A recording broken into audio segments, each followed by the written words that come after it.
ሰላም ሰላም እንዴት ናችሁ? እግዚአብሔር ይመስገን እኔ ደህና ነኝ። ዛሬ ደግሞ እንግዲህ በጣም አስከፊና ሰዎችን ህይወት እያመሰቃቀለ ያለው ህልመ ሌሊት ወይም ዝንየት የሚባለውን በሽታ እንዴት ማጥፋት እንደምንችል መፍትሄውን ይዤላችሁ ከፊታችሁ ከተፍ ብያለሁና እሱን እንድትጠቀሙ መልእክቴ ነው።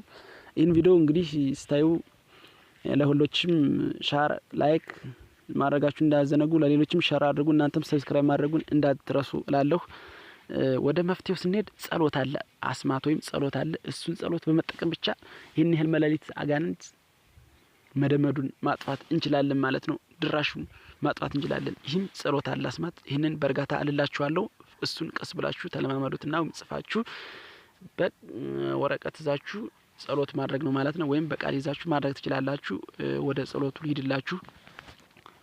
በስመ አብ ወወልድ ወመንፈስ ቅዱስ አሐዱ አምላክ ጸሎት በእንተ ማእሰሩ ለጋኔን ወማእሰሮም ለአጋንንት አዊን ጋዴን አዮስ ሜሎስ ኢራኤል ግራኤል በተናዊ ቀተናዊ አዮን ኢራን ራፎን ራኮን አውካኤል ብርሱባሄል በስመ እግዚአብሔር ማሰሩ ለጋኔን አስማተ እግዚአብሔር በሉ ቃላቲከ አድነኒ ሊተ ለገብርከ ወይም ለአመትከ እገሌ ስም አስገባ። በዚህ ወይ ስመ ባህሪ ወይ ስመ ክርስትና ታስገባና ይህንን ጸሎት ብትችል 3 ጊዜ 7 ጊዜ ብታረጉት ጥሩ ነው። ባትችሉ 3 ጊዜ ደግሞ ካልቻላችሁ 1 ጊዜ አድርጋችሁ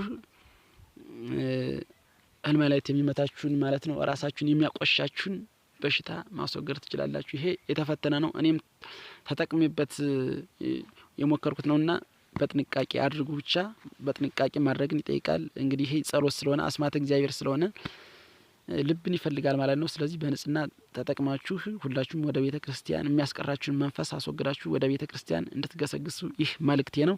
ይህንን እንግዲህ በህልመ ሌሊት ለሚስተቃዩ ወንድሞቶቻችን ሁሉ ሼር አድርጉ። ቪዲዮውን ማየታችሁ ላይክ፣ ሰብስክራይብ ማድረጉን እንዳዘነጉ ከልቤ አሳስባለሁ ማለት ነው። ሰላም እግዚአብሔር ከእናንተ ጋር ይሁን። አሜን። መልካም ጊዜ፣ መልካም የፈውስ ጊዜ እመኛለሁ ማለት ነው። እንግዲህ